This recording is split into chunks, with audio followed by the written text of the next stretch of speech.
Hallo, ich bin Asha Sharma, Corporate Vice President der AI-Plattform bei Microsoft.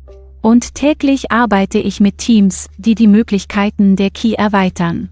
Wir helfen Entwicklern, Wissenschaftlern, Unternehmen und Menschen auf der ganzen Welt, KI zu nutzen, um neue Möglichkeiten zu erschließen. KI verändert, wie wir bauen und kreieren. Und wie wir innovieren. Und als Entwickler stehen Sie im Zentrum dieser Transformation. Egal, ob Sie an Anwendungen arbeiten, Workflows optimieren oder die Grenzen des Möglichen erweitern, KI ist keine Zukunftstechnologie mehr. Sie ist hier, sie ist jetzt, und sie prägt die Art und Weise, wie wir arbeiten und leben. Das Schöne an KI ist, dass sie nicht nur für Forscher und Wissenschaftler im Labor ist. Sie steht wirklich jedem Entwickler zur Verfügung. Von der Einbindung KI-gestützter Tools in Ihren Alltag bis hin zur Entwicklung neuer Anwendungen. KI verstärkt das menschliche Potenzial und das Beste daran. Die Tools und Modelle sind heute verfügbar und zugänglicher als je zuvor. In dieser Keynote werden wir Sie auf eine Reise durch die KI für Entwickler mitnehmen. Sie werden von einigen der klügsten Köpfe der Branche hören, warum KI wichtig ist, wie Python so grundlegend für den Aufstieg der KI war, die neuesten Fortschritte bei KI-Agenten und wie wir alle KI verantwortungsvoll entwickeln können. Die Gelegenheit liegt vor uns, und sie ist riesig. Als Entwickler programmieren Sie nicht nur, Sie gestalten die Zukunft. Egal, ob ihr neu in KI seid oder schon Erfahrung habt, es war nie besser, um einzutauchen. Also, willkommen zum Global AI Bootcamp 2025. Danke, Ayesha, dass du die heutige Keynote eingeleitet hast.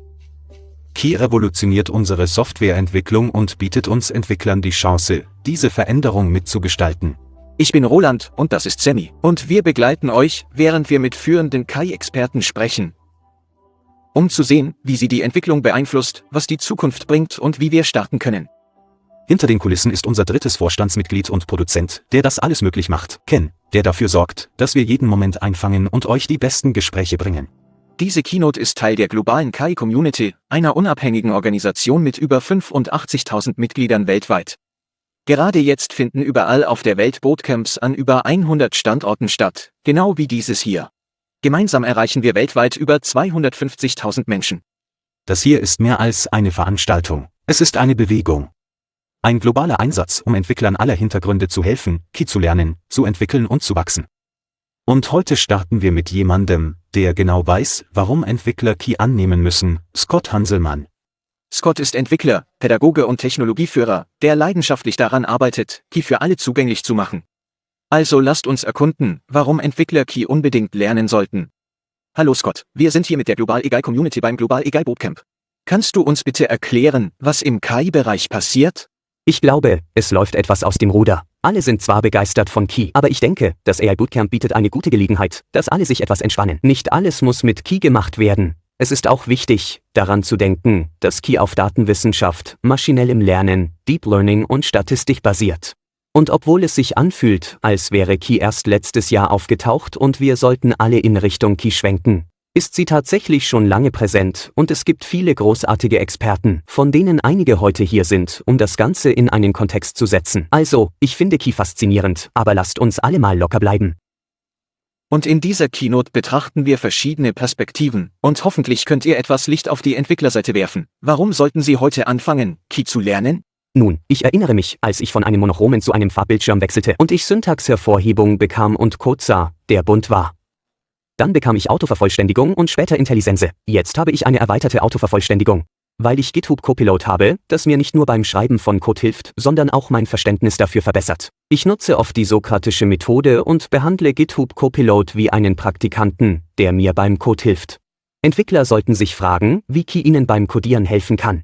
Was sie für ihre DevOps-Erfahrung tun kann, während sie ihre Seiten warten und dann, wie sie ihren Kunden helfen kann, da nicht alles einen Copilot oder Chatbot benötigt. Aber kleine strategische Einsätze von KI innerhalb einer Anwendung können das Benutzererlebnis wirklich verbessern. Und ich denke, Entwickler sollten alle Möglichkeiten erkunden, die GPTs bieten.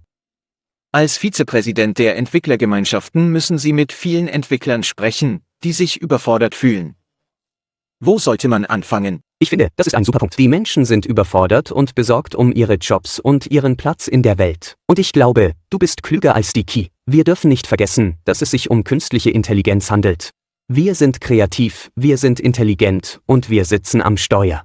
Es wird also nicht die Key sein, die deinen Job übernimmt, sondern irgendein gesichtsloser Anzugträger. Wir müssen herausfinden, wie wir Key einsetzen können, um unsere Arbeit zu verbessern. Einfacher und spaßiger. Wie wir die Mühsal verringern können. Dieses Wort Mühsal hat mich wirklich beschäftigt. Welche Teile meines Jobs sind langweilig und mühsam? Vor der Key habe ich vieles davon durch Batch-Dateien und PowerShell-Skripte automatisiert. Jetzt nutze ich Key, um Batch-Dateien und PowerShell-Skripte zu erstellen, die die langweiligen Aufgaben automatisieren, damit ich mich auf die kreativen und spaßigen Teile meines Jobs konzentrieren kann. Die Rolle ändert sich ständig für Entwickler. Was sind einige praktische Dinge, die Sie tun können, um Key zu integrieren? Nun, du hast gefragt, wie sie sich weiterbilden können. Ich habe das nicht gut beantwortet, weil ich denke, die Leute sollten wissen, dass es viele kostenlose Kursmaterialien gibt. Zum Beispiel, wenn du zu developer.microsoft.com gehst, gleich oben gibt es 3 Hauptlinks, die zu MIT-lizenzierten Open-Source GitHub-Repositories mit vollständigen Kursen führen. Du kannst einen Kurs an einem Wochenende absolvieren oder einen 26-Wochen-Kurs belegen, den du auf Universitätsniveau lehren könntest. Und ich denke, es ist wichtig, in gewissem Maße zu verstehen, wie diese Dinge funktionieren. Wenn du Key als eine unheimliche Blackbox betrachtest, die nur Zeichenketten empfängt und zurückgibt, wirst du als Entwickler unzufrieden sein. Aber wenn du begreifst, was auf der mathematischen Ebene dahinter steckt, wird es dir helfen, Key besser in deinem Leben einzuordnen und in deine Arbeit zu integrieren. Es passt also wirklich dazu, dieses eine tiefere Niveau zu kennen, von dem du immer sprichst. Ja. Wie kannst du sicher sein, dass Entwickler diesen Schritt nicht oft überspringen, weil diese LLMs so schlau sind? Das ist ein guter Punkt. Sie erscheinen sehr intelligent. Man ist schnell beeindruckt, wenn ein Papagei antwortet und man denkt, wow, dieser Papagei spricht Englisch. Das ist beeindruckend, aber der Papagei wiederholt nur, was er hört. Um wirklich zu verstehen, dass AIs aus deinen Daten lernen und ohne deine Daten nicht sind. Wenn dein Unternehmen also deine Daten nicht in einer nützlichen Weise organisiert hat, dann wird deine AI Müll produzieren. Und deshalb ist es wichtig, daran zu denken, dass deine Daten, die Informationen, die du oder dein Unternehmen in Daten und Datenbanken gesammelt hat, die AI verbessern. Dieses Verständnis und Wissen wird dich als Entwickler viel effektiver machen. Danke für die Entwicklerperspektive in dieser Keynote. Gibt es noch etwas Letztes? Was müssen wir als Entwickler wirklich anfangen zu tun? Wir sollten auch Zeit darauf verwenden, über Ethik und Verantwortung nachzudenken, und wir sollten uns die Arbeit ansehen, die echte Denker aus der Soziologie und Psychologie über AI denken. Wie wir mit ihnen interagieren, ob wir so tun, als wären sie Menschen, oder ob wir erkennen, dass sie in der Tat Werkzeuge sind. Konzentriere dich also nicht nur auf die technischen Aspekte von AI. Denke auch an die ethischen und verantwortungsvollen Seiten von AI. Wir bieten dazu ebenfalls Ressourcen an. Das ist ein wichtiger Punkt. Danke. Danke. Wir haben gerade gelernt, warum AI ein Muss für jeden Entwickler ist und wie es die Branche verändert. Aber wie haben wir das erreicht? Um den Aufstieg der Key zu verstehen, müssen wir über Python sprechen, die Sprache, die im Zentrum von allem steht. Wer könnte uns besser leiten als Guido van Rossum, der Schöpfer von Python? Haben Sie jemals gedacht, dass Python so groß werden würde, wie es jetzt ist, mit allem, wie es in der Key verwendet wird? Niemals. Jedes Mal, wenn ich merke, dass es um weitere 10–20% gewachsen ist, bin ich überrascht. Gab es zu der Zeit etwas Besonderes für Sie, das gebaut wurde, von dem Sie dachten, es könnte etwas Großes werden? Ich hatte keine großen Beispiele von Dingen, die groß geworden waren und denen ich folgen wollte. Ich meine, erinnern Sie sich, ich habe 1990 damit angefangen und das Wort Open Source war noch nicht erfunden. Es gab ein paar Dinge, die unter einer Lizenz veröffentlicht wurden, die jetzt als Open Source anerkannt ist. Und ich habe das als Beispiel genommen. Aber nur als Beispiel für die Lizenz, nicht als Beispiel dafür, wie erfolgreich ich wollte, dass Python wird. Ich wollte es einfach teilen und Freude an der Entwicklung haben. Es ist nichts Kleines mehr, die Sprache, die Sie damals geschaffen haben. Wir sehen viele verschiedene Bibliotheken wie Pytorch und Scikit und TensorFlow und so weiter. Haben Sie jemals darüber nachgedacht, wie das die KI-Welt wirklich verändert hat? Nein, Der KI-Winkel war eine komplette Überraschung für mich. Als ich Python in den frühen 90ern startete, war es noch mitten im KI-Winter, also war KI überhaupt nicht in meinem Kopf. Obwohl ich mich weiterhin auf Fachleute konzentrierte, war mein erster Slogan wohl so etwas wie: Schließ die Lücke zwischen C und Shell. Gab es etwas Besonderes, auf das Sie sich bei der Entwicklung konzentriert haben, um es für alle zugänglicher zu machen? Die Sprache zugänglicher zu machen, war eine Philosophie. Einige philosophische Ansätze, die ich von einer anderen Sprache übernommen habe. Und das ging darum, das Programmieren weniger komplex zu machen. Weniger kompliziert, indem man zum Beispiel Einrückungen anstelle von geschweiften Klammern oder Begin-End-Blöcken verwendet. Wie haben Sie das Feedback erhalten? Kam es von wenigen oder waren viele Leute beteiligt, um es dorthin zu bringen, wo es jetzt ist? Oh, es gab eine riesige Community. Sobald wir es als Open Source veröffentlichten, begann mein Posteingang mit Feedback von Leuten überzulaufen, die es irgendwie aufgegriffen haben,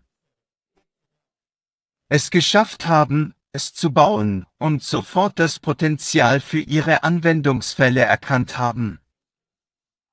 Gab es ein bestimmtes Paket, an das Sie denken, das so war? Okay, das hat Python wirklich zur Sprache der Datenwissenschaft gemacht? Ich denke, das muss NumPy oder sein Vorgänger gewesen sein, Numeric Python, weil das Python plötzlich eine Fähigkeit verlieh, die es ursprünglich nicht hatte. Nämlich die effiziente Darstellung großer Zahlenarrays. Für mich war dieser eine große Moment, als TensorFlow herauskam, das von einem berühmten Googler, Jeff Dean, entwickelt wurde.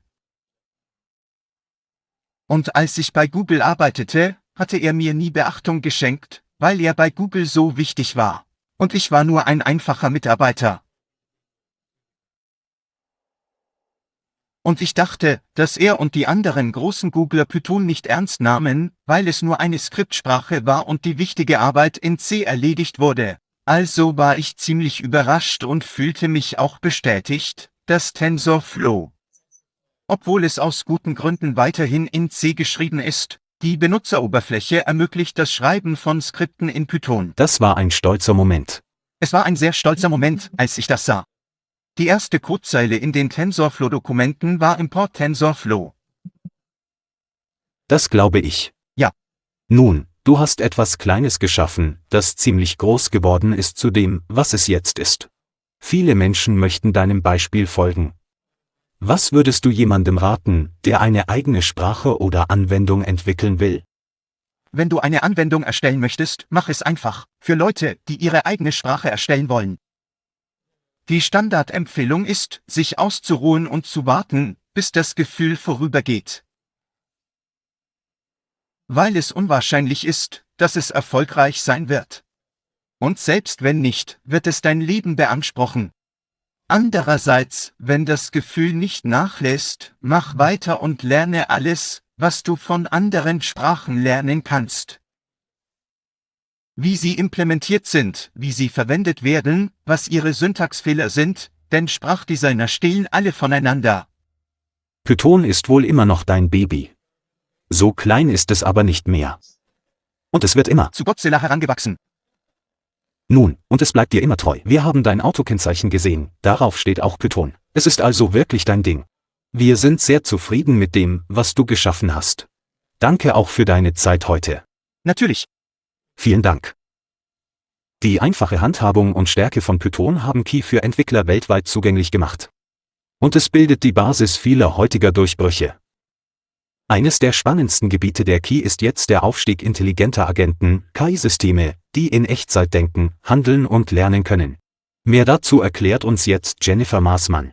Sie ist Principal AI Engineer im Office of the CTO bei Microsoft. Jennifer, könnten Sie uns bitte erklären, was KI-Agenten sind und was sie tun? Ja, ein KI-Agent ist einfach ein Softwareprozess, dem man eine Aufgabe übertragen kann, ähnlich wie einem menschlichen Kollegen. Wenn Sie an Szenarien wie Kundenservice und Softwareentwicklung denken, sehen wir viel davon, wo Menschen Agenten zur Unterstützung nutzen und ihre eigenen Fähigkeiten mit dieser Arbeit erweitern. aber wir sind noch sehr am Anfang der Agenten. Wir glauben, dass Agenten, um ihr volles Potenzial zu erreichen, eine robustere Infrastruktur benötigen. Also nicht nur die grundlegenden Modelle, sondern 3 wichtige Dinge, nämlich Gedächtnis, Berechtigungen und Aktionen. Lassen Sie mich das näher erläutern. Mit Gedächtnis meine ich, dass diese Agenten nicht nur den Kontext der Informationen haben sollten, die sie zur Lösung des Problems benötigen, sondern auch Informationen über frühere Interaktionen mit dem Benutzer. Das kann zu einer persönlicheren und relevanteren Erfahrung führen. Dann gibt es die Berechtigungen. Berechtigungen bedeuten Zugriffsrechte. Wenn ein Agent etwas in meinem Namen tut, sollte er nur Zugriff auf die Dinge haben, auf die ich Lesezugriff habe. Und er sollte nur Aktionen ausführen können, zu denen ich berechtigt bin. Und schließlich gibt es noch die Idee der Aktionen. Wenn Sie beispielsweise einen Agenten haben, der eine Restaurantreservierung für Sie vornimmt, müssen Sie über die Sprachfähigkeiten des Modells hinausgehen und direkt auf Code zugreifen. Und genau das ermöglicht Ihnen die Nutzung von Werkzeugen mit diesen Agenten. Aufgrund welcher neuen Verbesserungen oder Entwicklungen in der KI-Welt sind Agenten jetzt so populär? Nun, ich denke, dass die Fähigkeiten dieser Grundmodelle weiter wachsen und sich ausdehnen und noch leistungsfähiger werden. Und das Ergebnis davon ist, dass diese Grundmodelle jetzt in der Lage sind, komplexere, anspruchsvollere Aufgaben zu bewältigen, und wir nennen diese Modelle Denkmodelle. Was Sie jetzt bei diesen Agenten sehen, ist, dass Sie nicht nur ein Modell aufrufen und innerhalb weniger Sekunden eine Antwort erhalten, sondern das Modell bekommt etwas mehr Zeit, um über eine Antwort nachzudenken und wirklich einen Denkprozess durchzugehen. Zu überlegen und dann in der Lage zu sein, Antworten auf komplexere Fragen zu finden. Das hat diesen Agenten eine ganz neue Kategorie von Fähigkeiten verliehen. Sie haben uns bereits erzählt, dass Sie mit Fortune 100 Unternehmen im Büro des CTO arbeiten. Gab es einen Anwendungsfall, bei dem Sie überrascht waren, dass KI-Agenten genutzt wurden? Das Aufregendste für mich ist tatsächlich die Vielfalt der Anwendungsfälle, die wir umsetzen konnten. Es gab eine Reihe von Dingen, von Ideen wie Betrugserkennung im Finanzdienstleistungssektor bis hin zur Unterhaltungsindustrie und Dingen wie Urlaubsplanung und dergleichen. Bis hin zu Finanzdienstleistungen. Im Gesundheitswesen, im Einzelhandel und beim Einkaufen. Wir haben also viele verschiedene Anwendungsfälle gesehen. Wie sehen Sie die Zukunft des Einsatzes von KI-Agenten im Alltag? Nun, ich hatte tatsächlich einen der magischsten Momente mit einem der Reasoning-Modelle. Als ich frühe Tests an einem Reasoning-Modell durchführte, der 01-Vorschau, war das Szenario, das ich ausprobierte, tatsächlich etwas, das ich in meinem persönlichen Leben tat. Ich habe 3 Kinder, die alle unterschiedliche Schulstufen besuchen, eines in der Mittel, eines in der High und eines in der Grundschule. Und ich versuchte, sie für Sommerlager anzumelden. Und in meiner Gegend sind die Lager sehr komplex. Also verfasste ich eine Eingabeaufforderung, die meine 3 Kinder beschrieb. Das sind meine 3 Kinder, ihre Klassenstufen und Interessen. Und dann habe ich den gesamten Katalog, also den Text all dieser Sommerlager, in die Eingabeaufforderung geworfen und gesagt: Hilf mir, eine Wochenmatrix für jedes Kind und das passende Lager im Sommer zu erstellen. Und es hat es geschafft. Und das war einfach ein erstaunlicher Moment, weil das ein sehr komplexes Problem mit vielen Einschränkungen ist, bei dem es zahlreiche Details berücksichtigen musste. Und das Modell konnte das tun. Und das war wirklich aufregend zu sehen. Viele Entwickler arbeiten bereits an der Erstellung von KI-Agenten. Was würden Sie ihnen raten, um den nächsten Schritt zu machen? Nun, ich würde 2 Dinge sagen. Das erste ist, sich nicht darauf zu konzentrieren, was ein Agent ist oder nicht ist, sondern wirklich darauf, welchen Wert ein Agent für Sie bringen könnte. Was sind die Dinge, die Sie automatisieren könnten oder der Produktwert, den Sie Ihren Kunden bieten können, oder wie Sie andere am besten bedienen können, indem Sie ein besseres Serviceerlebnis schaffen? Ich glaube nicht, dass wir tatsächlich schon das Ende dessen erreicht haben, was wir allein mit GPT 4.0 tun können. Diese Grundmodelle haben so erstaunliche Fähigkeiten. Je mehr man gräbt, je mehr man damit spielt, je mehr man experimentiert, desto mehr entdeckt man Fähigkeiten, die man für unmöglich gehalten hätte. Experimentieren ist wohl der beste Ratschlag. Es stimmt wirklich. Es ist wirklich so. Danke, Jennifer, für den Tipp. Ja, weiterspielen. KI-Agenten verändern, wie wir mit Technologie interagieren, ermöglichen intelligentere Automatisierung und intuitivere Benutzererfahrungen. Aber während KI-Systeme immer besser werden, müssen wir sicherstellen, dass sie fair, transparent und verantwortungsvoll bleiben. Um dieses wichtige Thema zu erkunden, hören wir von Sarah Bird. Hallo Sarah, du leitest die responsible AI-Initiative bei Microsoft. Wir beginnen mit einer großen Frage. Warum denkst du, dass verantwortungsvolle KI jetzt ein so kritisches Element im gesamten KI-Bereich ist? Du sagst, es ist eine große Frage, aber ich finde, es ist eigentlich eine wirklich einfache Frage, denn wer möchte ein KI-System nutzen, dem er nicht vertraut, oder? Wir sehen das Potenzial von KI, wie wir alles verändern. Wie wir mit anderen Menschen kommunizieren, wie wir arbeiten, wie wir Spaß haben. Aber das sind wichtige Bereiche unseres Lebens. Wir werden keine KI dafür verwenden wollen, wenn wir ihr nicht vertrauen können, dass sie sich so verhält, wie wir es wollen, und mit den Dingen übereinstimmt, die uns wichtig sind. Wir müssen sicherstellen, dass sie sicher ist, dass sie unsere Informationen privat hält. Und deshalb sehe ich nicht, wie wir die aufregende KI-Zukunft erreichen, wenn wir das verantwortungsvolle KI-Stück nicht herausfinden. Wir müssen die kritischen Werkzeuge und Technologien haben, um sicherzustellen, dass wir KI-Systeme bauen können, die wir kontrollieren können und denen die Menschen aus gutem Grund vertrauen. Natürlich stehen Entwickler, die diese KI-Systeme bauen, vor vielen Herausforderungen. Haben Sie irgendwelche Einblicke, wie man diese erstaunlichen KI-Funktionen verantwortungsvoll in Ihre Systeme implementieren kann? Ja, zunächst möchte ich anerkennen, dass generative KI viele Herausforderungen mit sich bringt. Und nicht nur viele, sondern eine wirklich breite Palette.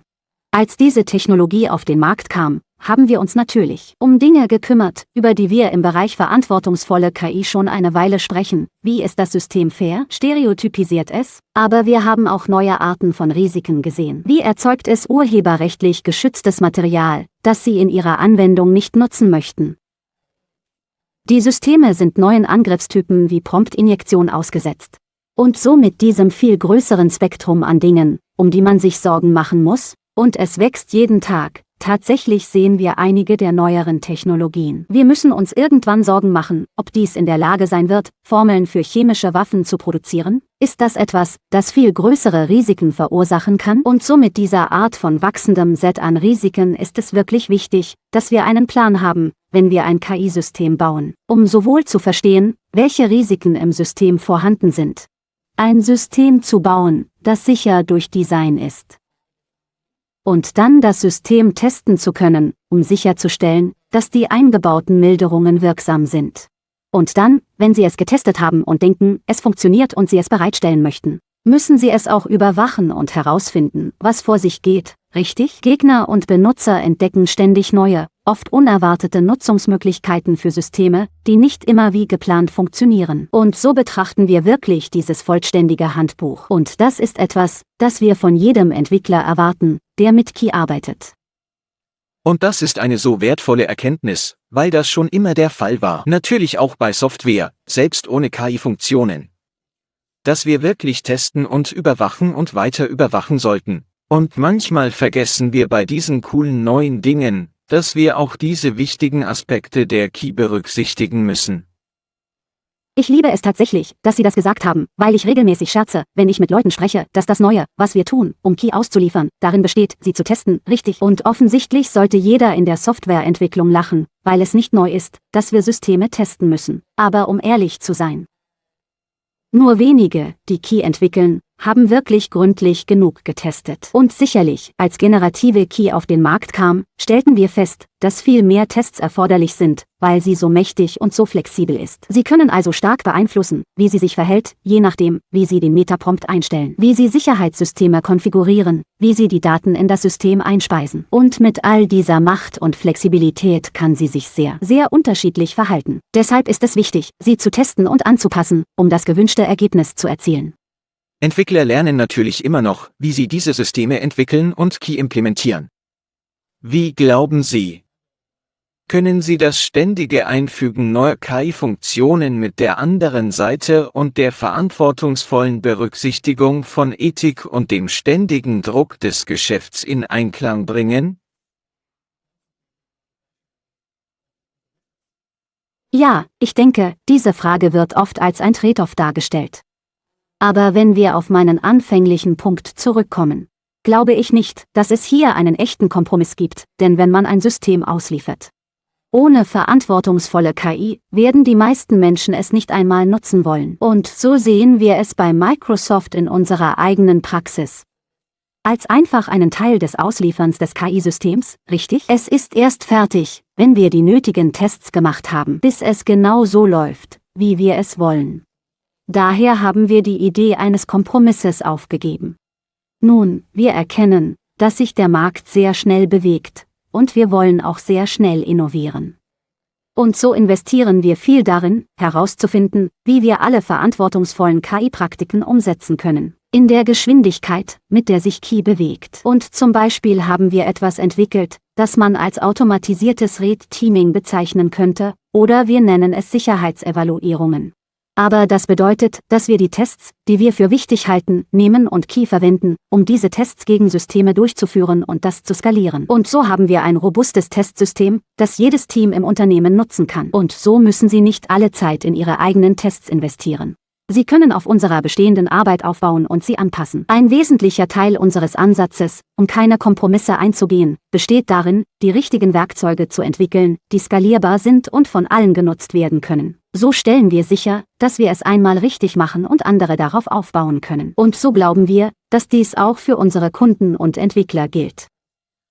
Ich habe das Glück, bei Microsoft zu sein, wo wir vielleicht, wissen Sie, mehr Experten für verantwortungsvolle KI haben als die meisten anderen Organisationen weltweit. Und das ist ein großes Privileg. Daher können wir viel in diesem Bereich investieren, was nicht jede Organisation kann. Und so ist es unsere Aufgabe, Werkzeuge und Technologien zu entwickeln, die andere einfach verwenden und darauf aufbauen können, damit sie nicht bei Null anfangen müssen, damit es kein Kompromiss sein muss. Was wäre dein Tipp? Teste deine Systeme, oder? Es ist bekannt, dass die beste Softwarepraxis darin besteht, Systeme zu testen. Und bei KI musst du noch sorgfältiger sein und eine breitere Palette von Dingen testen, aber es bleibt dasselbe. Teste deine Systeme. So wahr. Vielen Dank, dass du hier bist und all diese wertvollen Einblicke mit uns teilst. Es war großartig, glücklich. Ja, vielen Dank, dass ich hier sein durfte. Ich bin gespannt, was alle anderen machen werden. Wir haben gerade von führenden KI-Experten gehört, wie diese Technologie unsere Softwareentwicklung revolutioniert. Wie Python grundlegend für ihr Wachstum war und die neuesten Fortschritte, die die Zukunft gestalten. Aber hier ist das Wichtige, KI zu lernen ist nicht nur für Experten, sondern für jeden Entwickler, auch für dich. Deshalb sind wir begeistert, dass du im lokalen Bootcamp den nächsten Schritt gehst. Dies ist deine Chance, praktisch zu arbeiten, mit KI zu experimentieren, mit Gleichgesinnten zusammenzuarbeiten und anzufangen zu bauen. Egal, ob du KI-Anfänger oder schon erfahren bist, hier ist für jeden etwas dabei. Wir möchten auch einen großen Dank an alle lokalen Organisatoren aussprechen, die diese Bootcamps möglich gemacht haben. Euer Engagement und eure Mühe machen diese Gemeinschaft so unglaublich. Und denk daran, dein Abzeichen zu holen und dich auf Global AI Community anzumelden. Dies ist dein Zugang, um vernetzt zu bleiben und auf mehr Lernressourcen zuzugreifen und Teil eines wachsenden globalen Netzwerks von KI-Enthusiasten und Entwicklern zu sein. Die Zukunft der KI wird nicht nur in Forschungslabors gebaut. Sie wird von Entwicklern wie dir in Gemeinschaften auf der ganzen Welt gebaut. Dieses Bootcamp ist eine Gelegenheit, zu erkunden, zu kreieren und Teil von etwas Größerem zu sein. Also, lass uns anfangen. Tauche ein, stelle Fragen, baue etwas Großartiges und vor allem, hab Spaß. Wir sind gespannt auf deine Kreationen. Der nächste Durchbruch in der KI könnte genau hier bei dir beginnen. Also tritt der Community bei, hol dir dein Abzeichen, los geht's.